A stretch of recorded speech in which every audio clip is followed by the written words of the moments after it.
Hello, Daphne. It's such a pleasure to have you. Last time I saw you in Las Vegas, you're one of those very young entrepreneurial spirits I love to interview today. You're amazing, and you left a really, really good impression on, the way you look at the industry, the way you evolve your business. So this is why I'm so happy you joined Pet Industry Rising Summit today. Please be so kind and introduce yourself. Yeah, so Peggy, thank you so much for having me today. I feel really flattered and honored to be invited to this event. So I'm Daphne. I'm the VP of Global Sales and Marketing at Charm Pet Food. So what I do here is basically I oversee our global operations from region to region, in charge of all the operations, marketing, and sales, just to ensure things run smoothly in markets. All right. Thank you very much. Great. So what was your reason to come into this industry or to be in this industry, Daphne? Well, honestly, I didn't choose to come into this industry. So when I started in this industry, I started as an interpreter. So I'm based in Taiwan. I started as an interpreter. I was working for one of the biggest pet food distributor in Taiwan. Started as an interpreter. So I didn't really choose. It just happened. It happened. Well, coming from an interpreter, becoming a VP, that's quite a career. And I think you must be one of those super smart people I've met in this industry. So you have a very clear vision. So Charm is a pretty young brand, I think, in the industry, correct? So what is your vision for a pet food in this industry? Because we have a lot of pet food. So what is your approach here? Yeah. Sorry? What's the big why? Okay. So yes, Charm is only, I would say, 4 years young. We are quite new. We are a smaller business, but what's the why? So I think everything just goes back to our purpose and why we started to do anything. So our purpose really is to fulfill pets and humans' life, to bring them joy. So I think everything we do really surround that. So we just want to make like the most nutritious, the functional food that could help support our purpose. Right. And I think you also make it possible that people can afford the food, right? So it's pricey, but it's a super premium food, but it's at a level where it's still affordable. Well, I say, the price really varies from market to market. So maybe in some market it's more affordable, but I would say what we're offering is really like a really good value. So it's all in one nutrition in one bowl. So I would say you are getting a really good value for one bowl of food. Right. So Daphne, when you look at the generation today, like the younger generation of purchasers of pet owners, what do you think they're putting their focus on? What is important to them? Yeah. So when we look at who's really buying pet food nowadays, I would say, according to the research, some studies I read about, over 50% of consumers is either millennials or Gen Z. So I am part of the millennials. I see a lot of young people coming into the pet food market to try to find pet food. And one of the bigger focus they're looking for, I would say, is functional. So they're looking for food that has very specific functions or support multiple functions. So, digestive health, immune health, skin and coat, they're looking things to do all that. And that's what our food is really focusing on. Right. So you would say it's a recipe that was developed with a focus on a Gen Z generation, correct? Yeah, I'd say we are competing with, a lot of brands that have been in the market for a very long time, has a very long history. And I think those brands, they are more mature, while our brand is younger. So I think we are targeting, a younger generation with our branding. We're definitely a more youthful, more adventure, more lifestyle type of brand. I see. So the outdoors play a big role, right, in your setup, also in your packaging. So tell us about that. So why did you choose the outdoors as something that's so relevant? Well, because, the roots of this brand, really, we are very, very Canadian inspired. So when something's coming from Canada, it's always a lot of people spend a lot of time outdoors adventuring with their pets, going camping, going on the canoes, going to see those beautiful mountains and rivers. So that's where we got, the outdoor landscape ideas from. But for us, everyday adventure with your pets is not just all those things. It's whatever you do. You can be snuggling with your pets on a Netflix.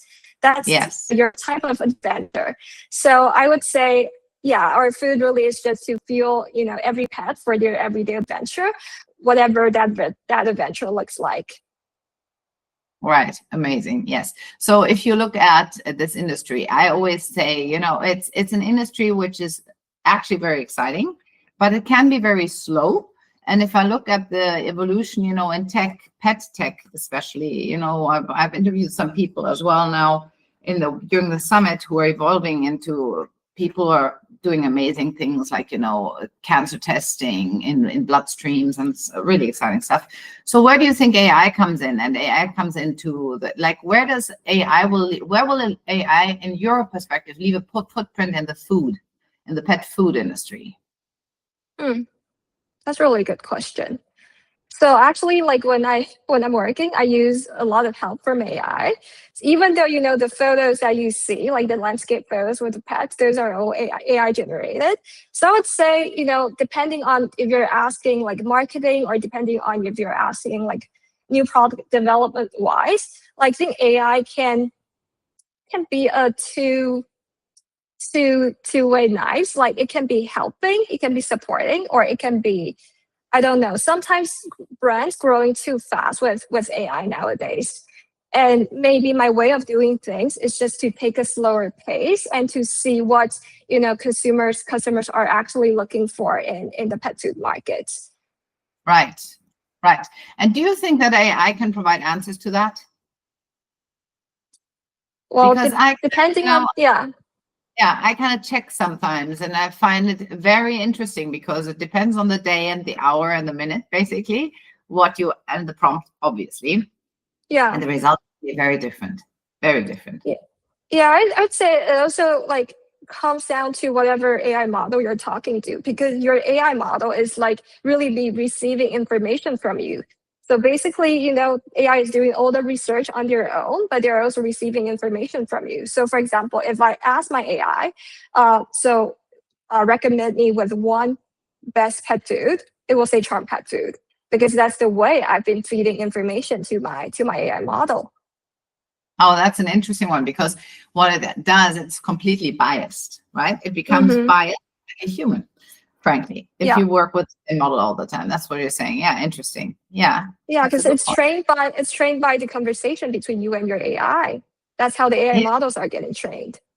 Yes, absolutely. So in terms of the pet and, especially the dog, because you're doing dog and cat food, right?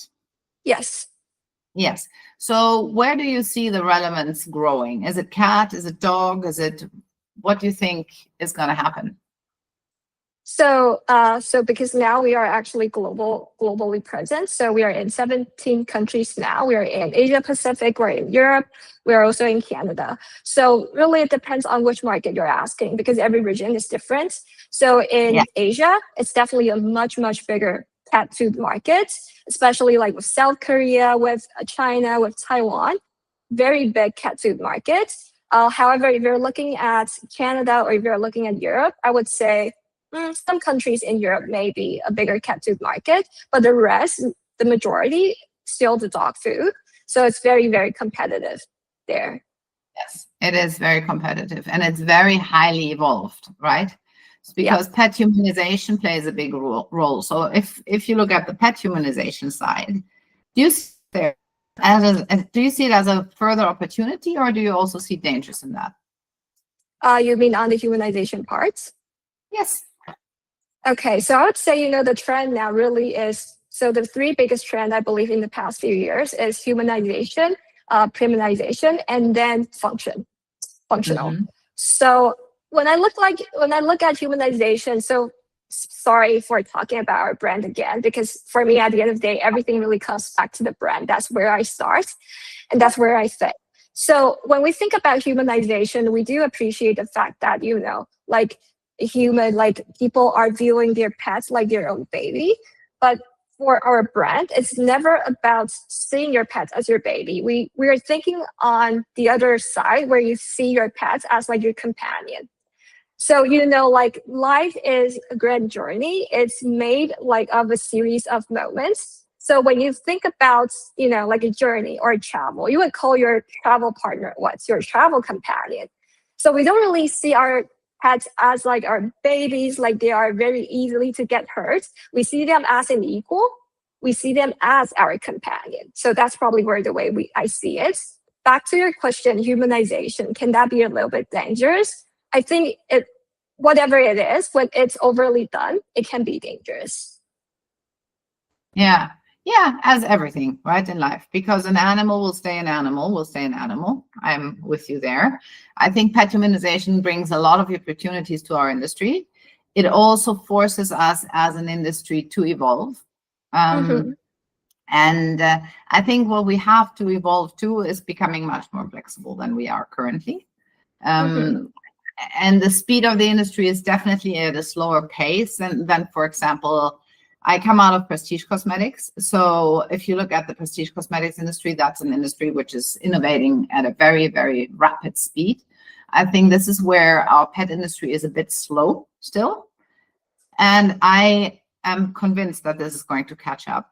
I work with a lot of clients on that too, because I'm a growth expert. So if you look at, the decisions you take today have a huge effect tomorrow. And I think that's one of the things you also see at the American shows very nicely, the toppers and the kibble and, the broth. And there's lots of movement in the industry, lots of different attitudes of the consumer to feed their pet, right? Mostly not enough to just pour a kibble into a bowl. Today, it's very much into, almost like making it an exciting moment in the pet's day, where even more exciting moment in a pet's day, right, when they get their food. So I think that's what we're seeing here. Yeah, totally. And I think it's more, to your point, if you look at the function, that's something we have to pay attention to, because it's not only that it is marketed well, it really has to work. It really has to work. Yeah. And this is sometimes, in this industry, and that's where I think humanization becomes dangerous, because humanization distracts a lot from there's a lot of distraction from the function of a food. And it's very clear that the pet, the dog or the cat, need a very certain diet to stay healthy, and they can't talk. So until something is wrong, we will not figure out that something was wrong. And I think food is a big part of that. Yeah, I agree. So I love your approach when you say, we have the pet humanization, but we also have the function in in the triad, which makes it super relevant to really look into what do we feed a functional food at the end of the day, or does the food function for my pet? That's probably So I think at the end of the day, we really when we are building recipes and your recipes, we really need to look at, all right, what do dogs and cats need?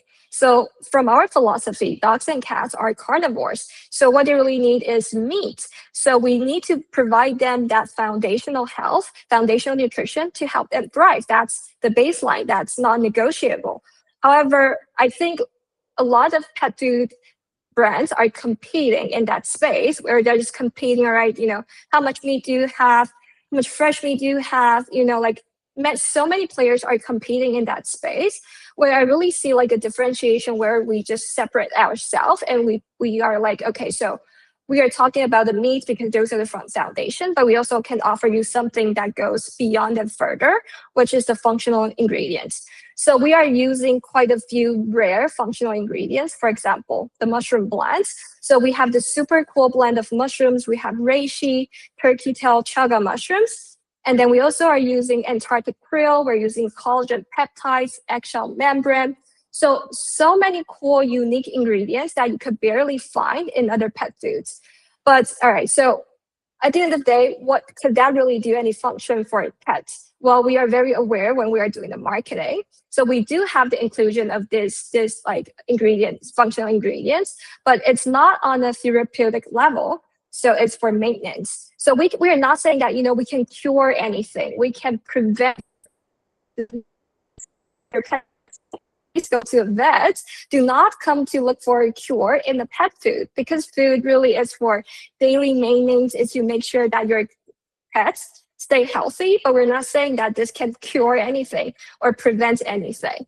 But we just really just want to give them like a boost of vitality. So one analogy I really like to use is the smoothie analogy. So I don't know if you do your morning smoothie, do you have like morning smoothie?